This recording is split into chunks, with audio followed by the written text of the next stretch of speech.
A Mortal's Journey to Immortality Episode 344. In the previous episode, Han Li traveled toward the Jin capital in disguise, quietly refining an ancient soul snow pill that strengthened his formidable icy flames.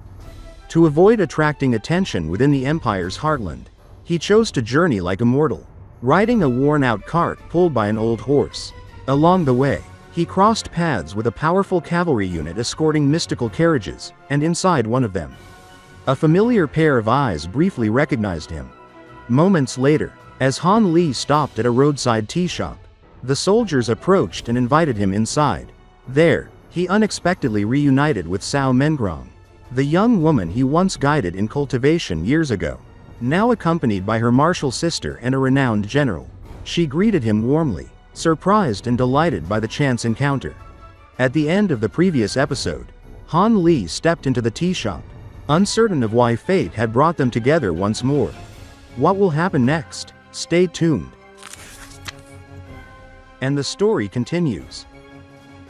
Han Li gave a respectful nod to Cao Mengrong's senior martial sister.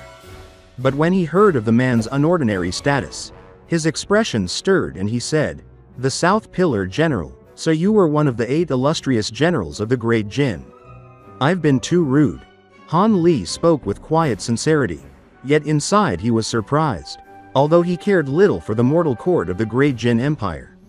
Even he knew of the 8 great generals who commanded massive armies, defended the borders, and held power-rivaling princes. 3 of them were tied directly to the royal family, and the others earned their command by support from powerful cultivation sects. For the South Pillar General to sit calmly in a tea house, speaking with humility, was remarkable. The general smiled and bowed with polite restraint. He called Han Li a cultivator of great ability and claimed that as a mere mortal, he did not dare act superior. Han Li knew these were only courteous words, yet there was weight behind them. Someone of this man's status could easily hire Foundation establishment cultivators to guard him, though few nascent soul experts would serve mortals. Still, it was unusual for him to travel without protection. Han Li replied modestly, saying he was only a wandering cultivator, unworthy of praise. Beside them, young Miss Wang, the general's niece, spoke with a playful smile. She said that Cao Mengrong had improved at an unbelievable pace, rising 2 cultivation layers in a few short years after receiving Han Li's guidance. Her master had guessed that Han Li was hiding his true strength. Now, seeing that Han Li's body had no visible spiritual energy, she believed he practiced an energy restraining technique, confirming their suspicion. Cao Mengrong, who had been flushed with joy at meeting Han Li again, froze in surprise. She searched his aura and found it empty, and her expression shifted to shock. Han Li answered calmly, saying he had suffered severe injuries, damaging his cultivation. He claimed to be recovering slowly and had not meant to hide the truth. Young Miss Wang blinked, unable to sense anything from him, and her tone softened. She addressed him as senior, saying she hoped he did not mind being treated as an equal before. Han Li waved the formality away, saying he owed Cao Mengrong a debt and did not care for titles. Cao Mengrong lowered her gaze, her cheeks pink, silently accepting his words. The South Pillar General listened quietly, then extended a warm invitation.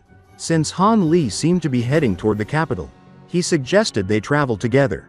Han Li agreed after a short pause. He needed information about the coming trade gathering in the capital, and traveling with a figure so knowledgeable about the empire could save him valuable time.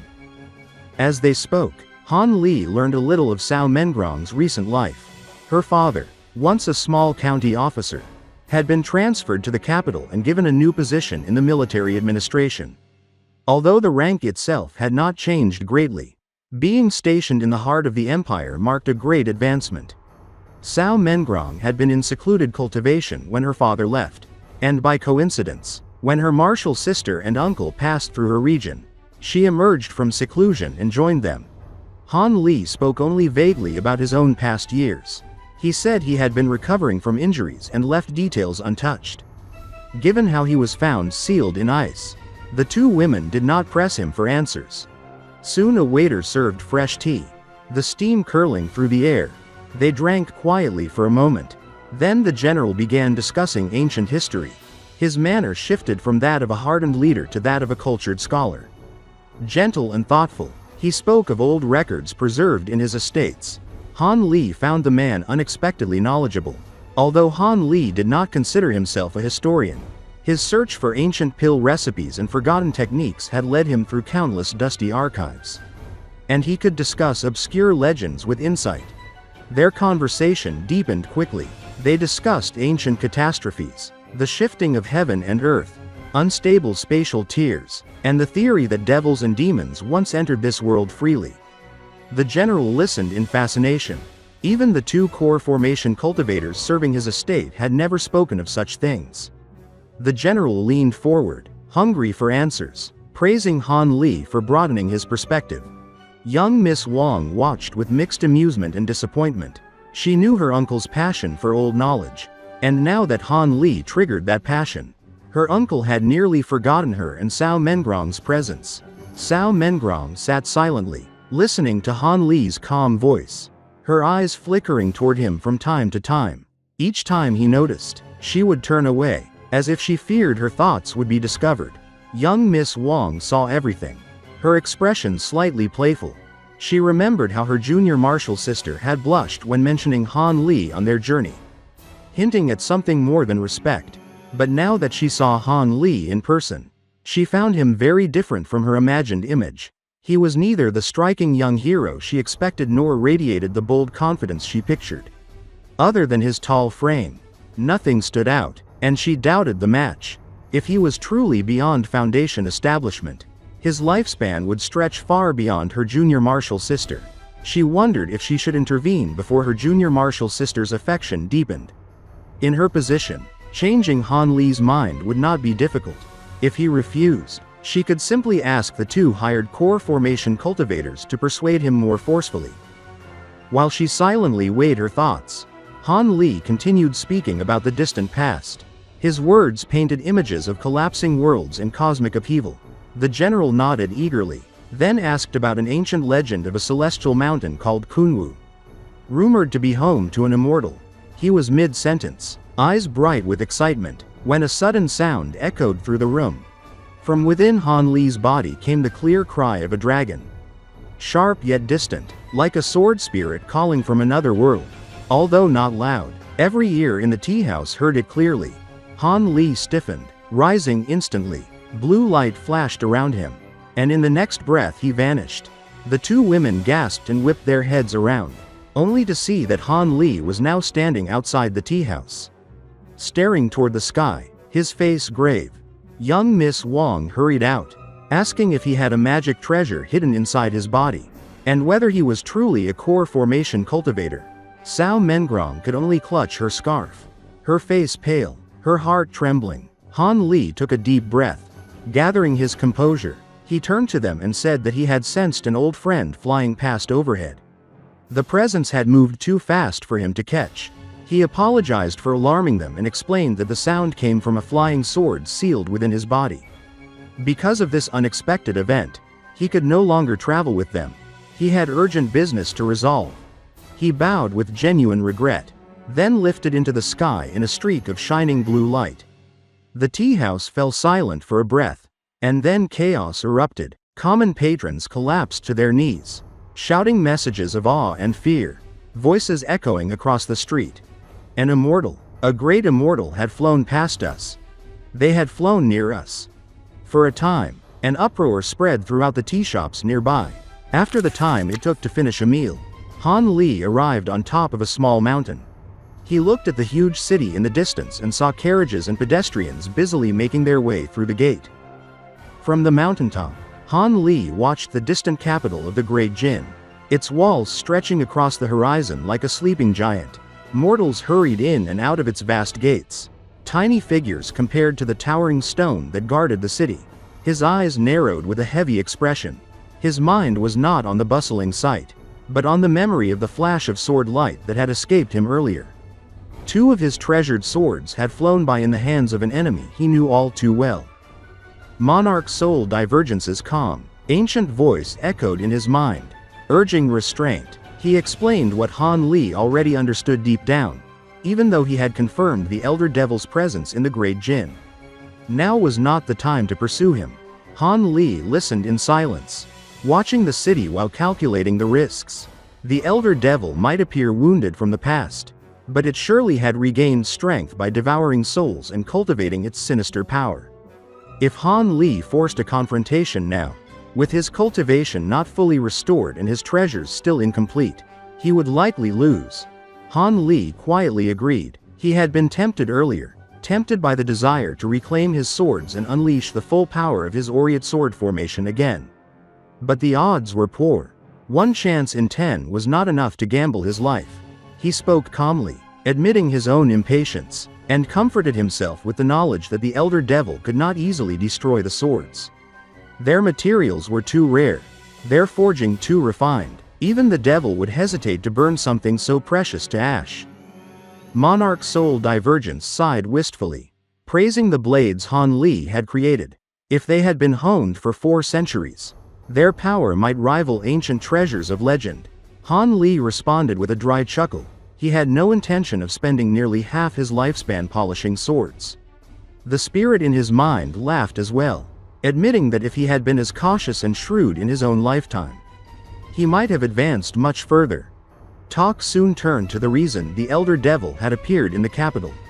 Monarch Soul Divergence suspected it was connected to the rare trade meet about to take place, where cultivators and hidden powers gathered in secret to exchange treasures.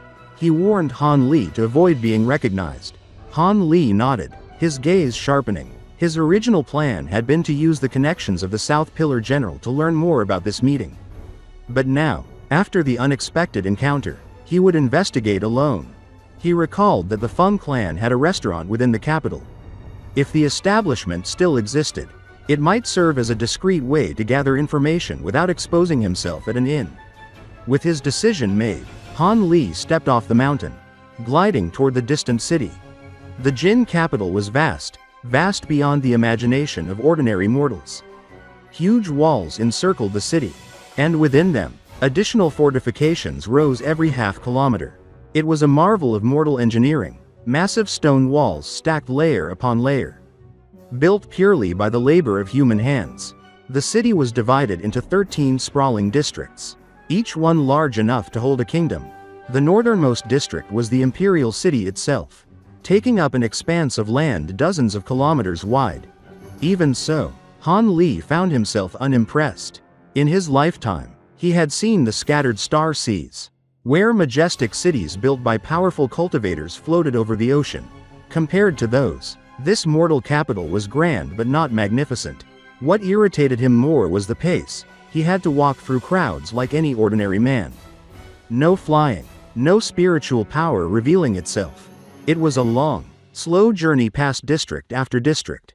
By the time he reached his destination, half the day had already passed. Finally, he stopped before a modest 2-story restaurant. The building was lively, filled with patrons, cheerful voices, and clinking cups. Han Li entered without hesitation and walked straight to the counter. Behind it stood a thin shopkeeper with sharp features. Without speaking, Han Li laid a jade pendant on the counter. Carved onto it were the words, "Feng of Ning." The shopkeeper's face changed. His eyes flicked up to Han Li with a mix of surprise and caution. He took the pendant and inspected it carefully before whispering for Han Li to follow. Without acknowledging any customer's presence, he led Han Li through a side door and into a quiet building. Inside, once the door was closed, the shopkeeper returned the pendant with both hands and lowered his head respectfully. He believed Han Li to be the young master of the Feng clan, a man who no longer lived. Han Li ignored the mistake and spoke coldly. He demanded a quiet residence, somewhere with no neighbors and no attention. And he ordered secrecy. No one else was to know. The shopkeeper nodded with obedient haste and promised to return in half a day.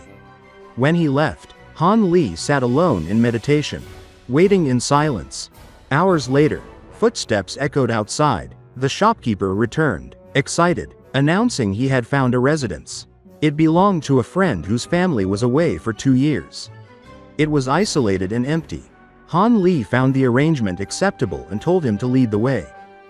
They exited through the back, where a small horse cart waited. A hunchbacked old man held the reins. Han Li frowned at the sight of another person. The shopkeeper explained that the old man was nearly deaf, incapable of hearing or spreading anything he saw. Since the residence was far, the cart was necessary. Han Li considered for a moment, then stepped aboard. The cart rattled through the city, turning down many roads, passing through quiet neighborhoods, and finally reaching a desolate courtyard. The place was remote, surrounded by nothing but empty land. The shopkeeper dismounted first, smiling politely, and offered to go inside to prepare a room for Han Li. But Han Li did not move. His voice was calm when he spoke, as if stating a simple fact. He revealed their plan aloud. The shopkeeper froze. His disguise shattered instantly. Han Li explained how the shopkeeper planned to enter first to pass through a barrier, leaving Han Li exposed for the ambush waiting inside. At the same moment the truth was spoken.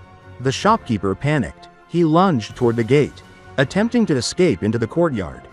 But a thin red thread appeared behind him. Fire erupted across his body, turning him to ash in an instant.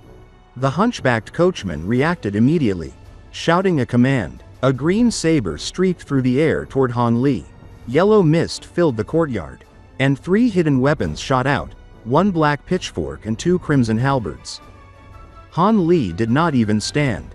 He sneered, flicked his sleeve, and released azure mist. The green saber was caught, dragged from the air, and swallowed by the mist. He waved his arm once more, and the other weapons were seized mid-flight, locked in a glowing prison of light. Terrified cries came from within the yellow fog. The old man blanched when he realized what they faced. Han Li's power was overwhelming. Their ambush was nothing. Without hesitation, the coachman crushed a talisman and spat blood essence upon it. His body dissolved into red mist and shot away like lightning, fleeing more than 30 meters in a breath. Inside the fog, 3 cultivators panicked as well. They turned into streaks of colored light, each escaping in a different direction, abandoning their plan completely. The cultivators in the mist weren't slow to react either. 3 streaks of varying colored light flew out and scattered in different directions. Han Li's expression sank when he saw their attempt to escape, and proceeded to flick his fingers at the 3 cultivators who had emerged from the yellow mist. They were only able to fly 10 meters away before being engulfed by sword chi. The air trembled with a piercing sound as blades of invisible energy tore through the sky. In the blink of an eye, the 3 fleeing cultivators were struck mid-flight, their bodies convulsing as if sliced by countless cutting edges. Their desperate cries echoed through the courtyard, followed by a rain of crimson droplets. The blood mist fell like a macabre drizzle, drifting onto the stone tiles below. Their escape had lasted only a heartbeat, barely enough time to register fear, before Han Li's power erased them with terrifying ease. Farther away, the hunchbacked elder who had disguised himself as a simple coach driver felt his blood cloud tremble under Han Li's pressure. He knew at once that he stood no chance in a direct battle. Terror clenched around his heart, but desperation fed a final gamble. The man poured all of his spiritual strength into the crimson cloud surrounding him, forcing it to surge forward. His goal was not truly to survive, but to reach the nearby street filled with innocent mortals. If he reached that place, Han Li might hesitate for even a breath, giving him a sliver of time to escape. But Han Li did not move to chase him. Instead, he simply remained where he stood. His eyes held a cold sneer, as though the elder's final effort was nothing more than a doomed trick.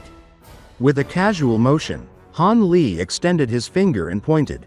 Behind the fleeing cloud, a streak of bright scarlet light suddenly flashed into existence. It shot forward like lightning, a slender thread slicing silently through the blood cloud. A sound of agony rippled through the air, followed by the complete unraveling of the cloud. The mist dispersed into nothing, leaving the hunchbacked old man's true form exposed. His body fell heavily from the sky, collapsing in front of the courtyard gate. Before he could hit the ground, a massive hand made of glowing blue spiritual power materialized beneath him and seized his body like a doll. The spectral hand was the same one that, moments earlier, had captured the flying weapons thrown at Han Li. Now it held only the broken elder, dragging him back toward Han Li. The crimson thread that had struck the old man vanished as if melting into the air, leaving not even a trace of its presence. But an instant later, the slender red weapon reappeared beside Han Li, drifting downward as though drawn toward its master. Han Li raised his hand and caught it with perfect control. In his palm lay a tiny needle, no larger than 1 inch long, its crystalline surface glimmering with a subtle pulse of bloody light. Its body was almost transparent, as if carved from a drop of frozen demon blood. Han Li studied the needle with satisfied calm. A faint look of pride flickered in his eyes.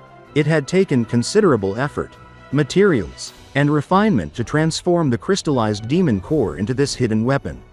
Its lethality, its speed, and its ability to strike without being detected, these qualities pleased him immensely. And Han Li knew that with additional time and tempering, the needle could reach an even higher level of power.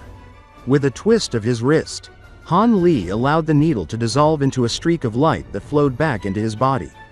Merging with his internal energy, his expression returned to an emotionless calm as he lifted his gaze to the hunchbacked elder still caught in the blue hand of spiritual energy.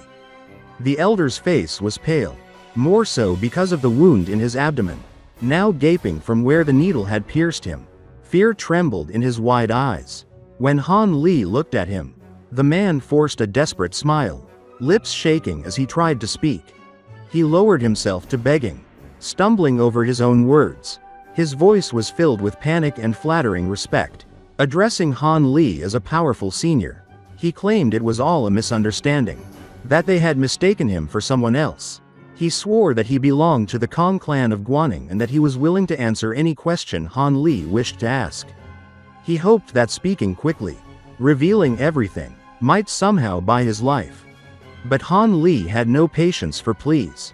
He raised his hand and slapped a talisman onto the old man's chest. The effect was immediate. The elder's eyes dulled, losing all light. His voice fell silent, and his limbs hung limp. The talisman suppressed the old man's consciousness, leaving him unable to resist or even think. Now, he would answer truthfully and without emotion. So troublesome, Han Li muttered under his breath. He only wished to know a few things quickly, so he would not have to waste time and effort interrogating his prisoner. He summoned the discarded magic tools scattered around the courtyard floor into his palm, remnants of the ambush, and turned toward the interior of the compound. The courtyard itself was crude, protected only by a simple smokescreen barrier. Han Li barely glanced at it.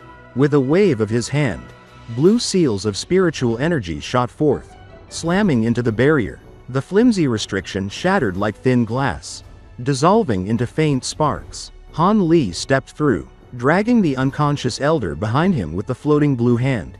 Inside, he chose a quiet room with bare furnishings and pulled the door closed behind them. All that mattered now was extracting the truth. Ellipsis. Time passed as quickly as a meal is eaten. When it was done, Han Li ended the interrogation with ruthless finality. A simple strike of his palm reduced the old man's body to drifting ash. The elder passed from the world without ever regaining his consciousness. There would be no soul to search, no lingering trace. Han Li sat quietly afterward, lowering himself into a wooden chair. One hand supported his chin as he narrowed his eyes in thought. The dream tear technique had extracted every memory the man possessed. Because he did not need to preserve the soul, the process had been swift and absolute. From the fragments of thought torn from the elder's mind, Han Li reconstructed the truth. The man had been a mere Foundation establishment attendant of the Kong clan, tasked with managing the clan's matters in the capital of the Great Jin. Despite his low cultivation level, he was cunning. 2 years earlier, he discovered the mortal shopkeeper Feng and forced the poor man into serving the Kong clan by threatening his life. A powerless mortal had no choice but to bend to a cultivator's demands. When Han Li entered the restaurant earlier and displayed the jade pendant of Feng Yu, the shopkeeper immediately contacted the Kong clan, hoping to gain favor. The attendant saw the possibility of presenting the long-lost young master of the Feng clan to his superiors. It was a rare opportunity to show merit and improve his position. So he crafted an ambush, disguising his intentions as hospitality, and personally escorted Han Li into the trap. But the man had never imagined that he had lured a cultivator beyond his comprehension. Han Li had sensed the deception almost immediately. Even at the restaurant, he had already noticed the poor concealment techniques used to hide their intentions. He did not strike there because too many mortals were nearby. Instead, he chose to follow calmly, observe the situation, and settle the matter away from public sight. To Han Li, even if the trap had contained core formation cultivators instead of only foundation establishment ones, it would still have been laughably useless. Yet the interrogation revealed something far more interesting than the failed ambush. When the three noble clans of Guaning had recently held their private trade fair, a disaster had struck. The ancestor of the Kong clan had been killed, the soul devoured by a devil, and his body taken over by that creature. The other two clans discovered the truth and called for help from the powerful sects supporting them. Together, they struck down the possessed corpse. This revelation caused the Kong clan's power to crumble. Once the strongest among the three noble clans, they became the weakest overnight. But the consequences did not end there. The incident ruined the plans of a terrifying figure hidden deep within the Snowmount mountain range, King Glorious Blaze. Enraged, King Glorious Blaze raised his ancient tomb and unleashed thousands of undead soldiers, all possessing the strength of Foundation establishment cultivators. They formed a massive underworld ghost formation to slaughter every living being in the region. The battle that followed was brutal. High-level cultivators from the supporting sects fought against the three refined corpses within the tomb. Many disciples died, their souls consumed by the ghost formation. Even the nascent soul masters found themselves overpowered. One of them suffered serious wounds due to underestimating the corpse monarch's strength. The battle forced the surviving cultivators to retreat to the grand auction site, where protective formations helped them barely resist the expanding ghost formation. The truth became clear. King Glorious Blaze was more terrifying than they imagined. Previously ambushed and heavily injured, they believed he would be easy to destroy. But they ignored the fact that inside his tomb, the corpse monarch gained immense strength equal to a late nascent soul stage cultivator. And with two other early nascent soul corpses supporting him, ordinary human cultivators had almost no chance of victory. If the situation had continued, the three clans and their supporters would have been completely annihilated. But their massive disturbance drew the attention of a nearby eccentric cultivator of late nascent soul stage from a Taoist sect. This expert descended upon the mountain and unleashed overwhelming power. He did not pursue King Glorious Blaze to the depths of the mountains, but he forced the three corpses to withdraw. After their rescue, the three noble clans immediately abandoned the region, leaving King Glorious Blaze free to rebuild his strength in isolation. Yet the corpse monarch also feared the mysterious Taoist expert and remained hidden, waiting for another opportunity. From these fragments, Han Li connected the dots. He remembered encountering King Glorious Blaze before, wounded yet already recovering. The fact that the corpse monarch had restored his strength so rapidly made Han Li click his tongue in astonishment. Even Han Li, with all of his medicines and rare treasures, had not fully recovered his own peak cultivation. No pill or elixir could truly restore vitality from devastating injuries in such a short time, not unless something unnatural was involved. He reflected on his own cultivation method, recalling the heavenly corpse pearl embedded within his body, which he relied upon to advance the bright-jawed arts. Perhaps that was the key. Perhaps King Glorious Blaze possessed something similar or even stronger. A power unique to the thousand-year body of a corpse monarch.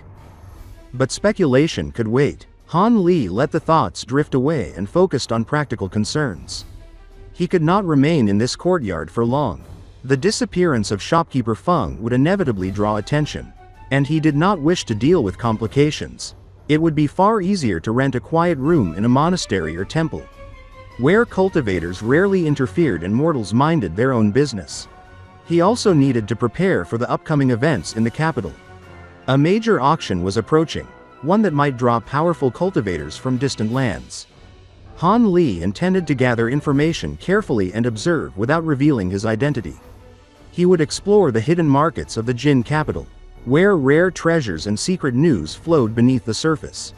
Additionally, he would need to pay a visit to the cultivator markets in the Jin capital to investigate the details of the upcoming great auction. Having made certain of his plans, he departed from the residence. leaving no trace of him behind. After some time, Han Li found a small unremarkable monastery inside the city. The Taoist priest at the monastery was a mortal that completely lacked magic power.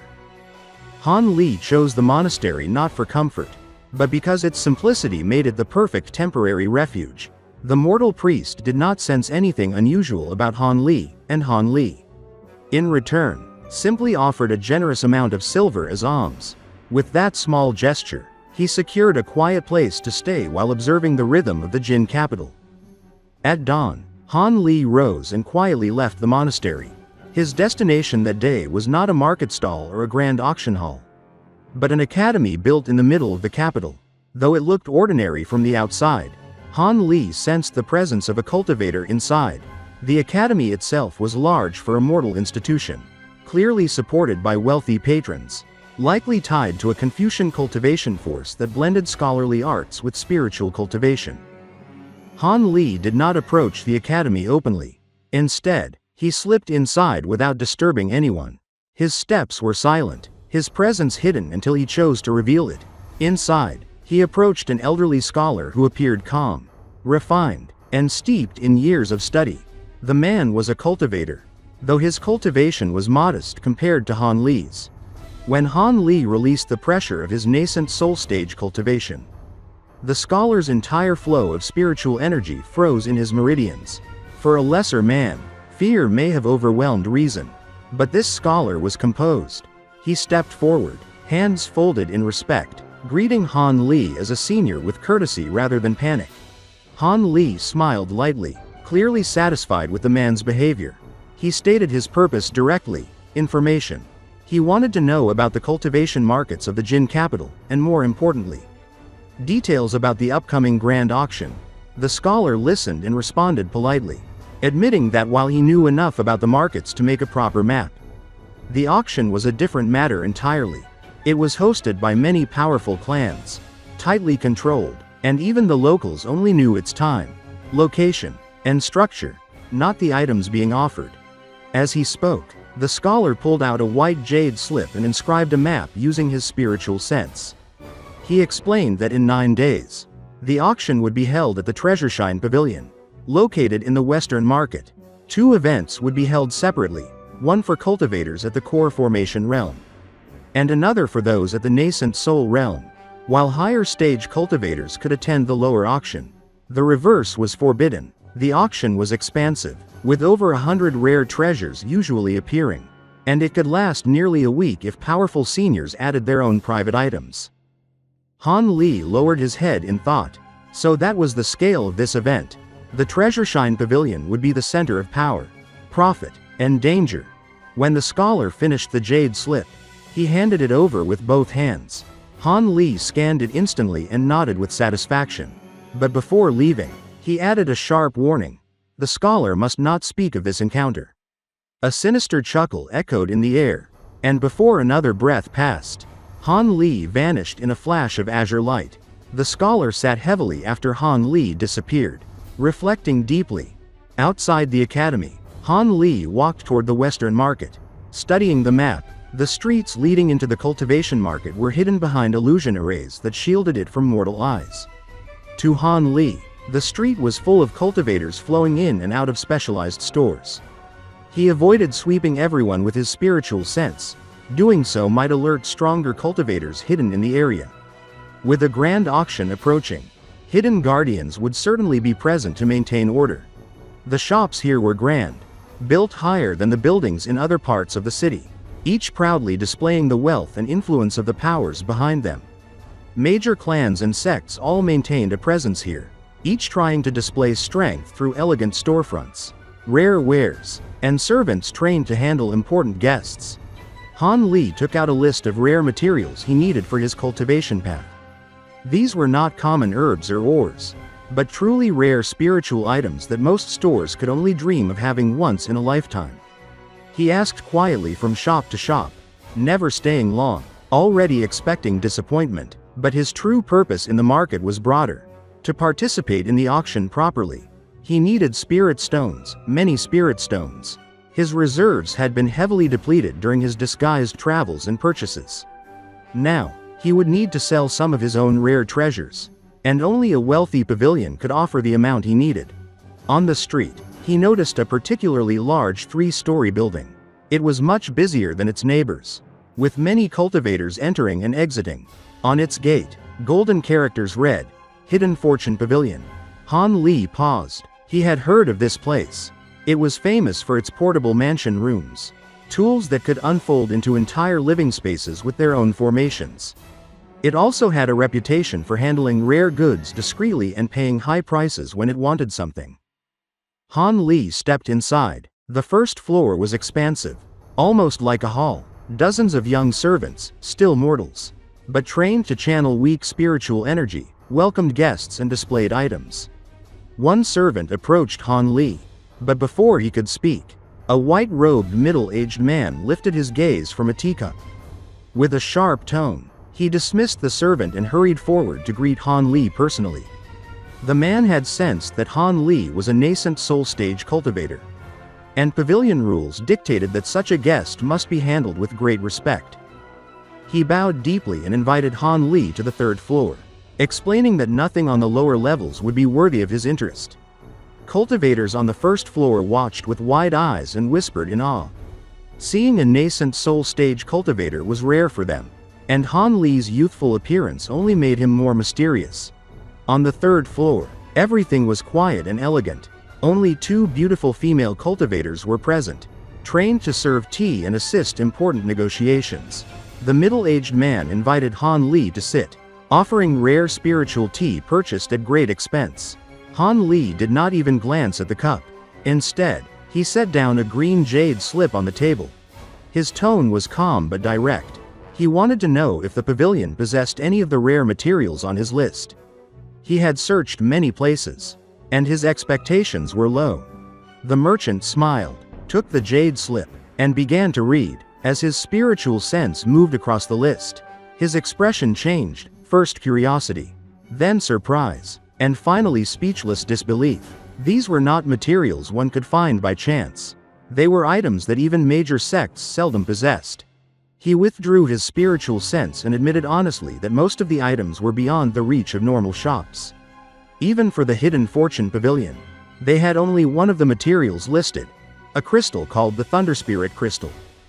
Han Li, usually composed, showed genuine delight. He asked for confirmation, and the merchant explained in detail. The crystal was not owned by the pavilion. It had been entrusted by a nascent soul stage cultivator with close ties to them. The owner wished to exchange it for other rare materials, not spirit stones. If no suitable trade appeared, then the Thunderspirit crystal would be placed into the grand auction taking place soon. If the crystal is not exchanged for other materials, it will be put up in the coming auction.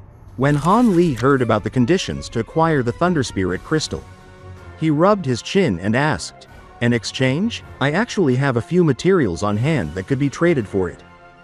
Han Li's tone was calm, but his heart stirred with interest. A Thunderspirit crystal was an extremely rare item, an ideal material for forging powerful lightning attribute treasures. For someone who cultivated techniques related to lightning and thunder, it could be a priceless opportunity. His voice was steady, yet the idea of acquiring even a single crystal from such a remote market was already a fortunate chance. Across from him, the white-robed middle-aged steward of the Hidden Fortune Pavilion immediately responded with respectful caution. The pavilion had already learned that this young-looking cultivator was, in fact, a nascent soul cultivator, someone they could not afford to offend. He produced a jade slip that appeared prepared in advance. Holding it forward with both hands, he explained calmly that the crystal was not owned directly by the pavilion, but by an influential cultivator who had entrusted it to them for exchange. The list inside contained the rare materials and medicine pills required in return, despite being less obscure than the materials Han Li himself was seeking. The requested goods were still extremely hard to find in this world. Han Li accepted the jade slip without hesitation. His expression remained completely composed as his spiritual sense swept through the contents. Reading through the listed treasures in silence, he had long cultivated a calm mind, and even when faced with rare opportunities, he rarely showed emotional fluctuation. This quiet attitude made the shopkeeper increasingly uneasy. He could not read Han Li at all, neither his background nor his intentions. Inwardly, the steward was full of speculation. Han Li appeared far younger than most nascent soul cultivators he had encountered. His aura was stronger than ordinary early-stage cultivators, leaving the man unable to determine whether Han Li had recently ascended to the nascent soul realm or whether he was concealing an even deeper cultivation. The steward's instincts told him to treat this guest with utmost care. In the Hidden Fortune Pavilion, he often dealt with powerful figures, but something about Han Li felt unpredictable. After a short silence, Han Li withdrew his spiritual sense and returned the jade slip. His voice was direct, practical, and without excess politeness. He confirmed that he possessed several of the required materials, enough to satisfy at least part of the exchange. But he needed to inspect the Thunderspirit crystal personally. Its quality mattered, and if the crystal was flawed, he would not waste such valuable materials on it. Hearing this, the shopkeeper eagerly proposed a solution. Since it was a high-value trade, he would send a sound transmission talisman directly to Senior Fu, the crystal's owner. The two could meet in person to negotiate. The man explained that Senior Fu was currently living near the market, likely awaiting rare materials in anticipation of the approaching auction. Han Li agreed. The possibility that the cultivator possessed more Thunderspirit crystals sparked his curiosity. If one piece had reached the market, then perhaps he had collected more. If fortune favored him, he might be able to secure multiple crystals, something far beyond ordinary expectations. When the shopkeeper left to send the message, Han Li finally lifted the porcelain cup of spirit tea from the table. He took a slow sip, sensing the subtle fragrance and tranquil aura hidden within it. It was unlike common teas. Its essence could calm the heart and purify spiritual energy. The Hidden Fortune Pavilion clearly had access to excellent goods. Soon, the shopkeeper returned, confirming that Senior Fu would arrive shortly. It was then that Han Li changed the direction of the conversation. Instead of discussing the crystal directly, he asked about the pavilion's specialty, hidden fortune rooms. These portable mansions, refined into small objects that could expand into full dwellings, had already become widely whispered rumors. Han Li had long been interested in mobile cultivation residences, especially those embedded with strong defensive formations. The shopkeeper smiled and patiently explained the pavilion's trade secrets. The rooms were real, but what Han Li described belonged to the highest grade, hidden fortune mansions. They were created from rare materials that were extremely hard to acquire. The process took tremendous skill, and the final product was powerful enough to rival ancient treasures due to the formations embedded within. Because of their value, they were not sold casually. The pavilion stored a limited number at various branches, but the finest one, personally refined by the tool refinement Grandmaster Hua Yunzi, was kept here. It surpassed all others in size, durability, and defensive formations. The pavilion intended to use it only for exchanges involving equally rare treasures. Han Li's interest sharpened. If such a portable mansion truly possessed the power described, then its value was even greater than some conventional artifacts. To a cultivator constantly traveling, hiding, and pursuing cultivation opportunities, a secure mobile residence was priceless. He asked to see it personally, but the shopkeeper could only apologize. He did not have the authority to reveal the mansion. Only Elder Wang could approve such a request.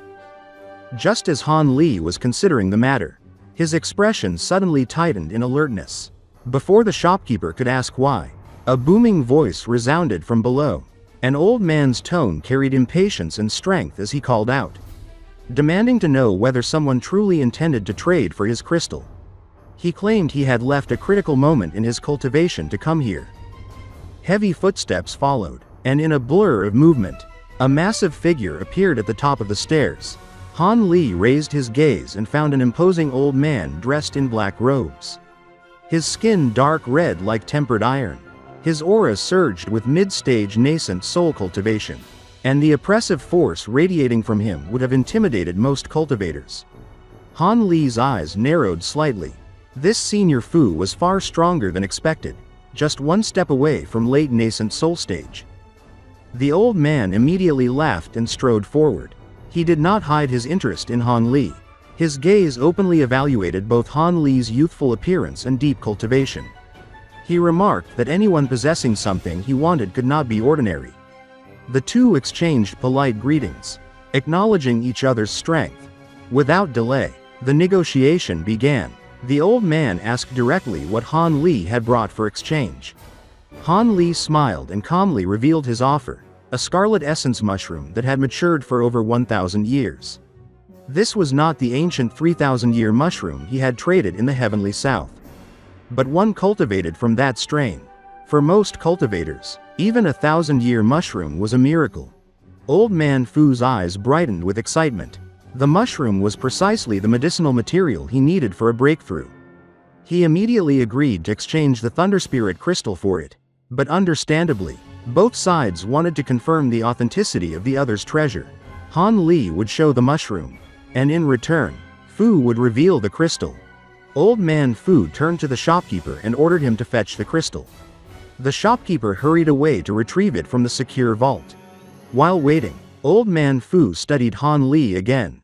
His curiosity increased. A mid-stage nascent soul cultivator with a completely unfamiliar identity, and one who possessed rare treasures. Where could he have come from? He asked directly, wondering why he had never heard of Han Li before, assuming that someone of such cultivation must be well known. Han Li answered with a story prepared in advance. He claimed he had lived on a distant overseas island, cultivating in isolation, rarely contacting mainland cultivators. The vast seas contained countless islands and unknown sects, so his story was both believable and impossible to verify. Old Man Fu nodded with admiration. He had long heard rumors that overseas cultivators practiced unique techniques and possessed strange treasures. They exchanged a few thoughts about cultivation, and the atmosphere grew more relaxed. But before their conversation could continue further, footsteps echoed at the entrance. A bright, clear voice spoke eagerly from outside, expressing surprise that Senior Fu had arrived without his knowledge. He declared that he should have welcomed both Senior Fu and fellow Taoist Han personally. With that, a pale silver-robed cultivator entered the hall. In this episode, we saw Han Li continue his difficult path toward immortality through 5 connected episodes. First, we witnessed his careful planning, his sharp mind, and the way he uses every opportunity to grow stronger. Then, we followed his encounters with powerful cultivators, where every decision could mean life or death. As the story continued, we saw rare treasures, ancient secrets, and the pressure of cultivation that demands patience and sacrifice. Han Li faced danger, hidden enemies, and the complex world of cultivation where trust is rare and strength is everything. Finally, these 5 episodes showed how each small step brings him closer to a higher realm, even when the cost is heavy. What happens next? Stay tuned for the next episode of A Mortal's Journey to Immortality. If you enjoyed this episode or found it interesting, do not forget to like the video and subscribe to the channel to receive notifications about the newest episodes in Han Li's journey. Thank you for watching the video. Goodbye, and see you again in the next episodes.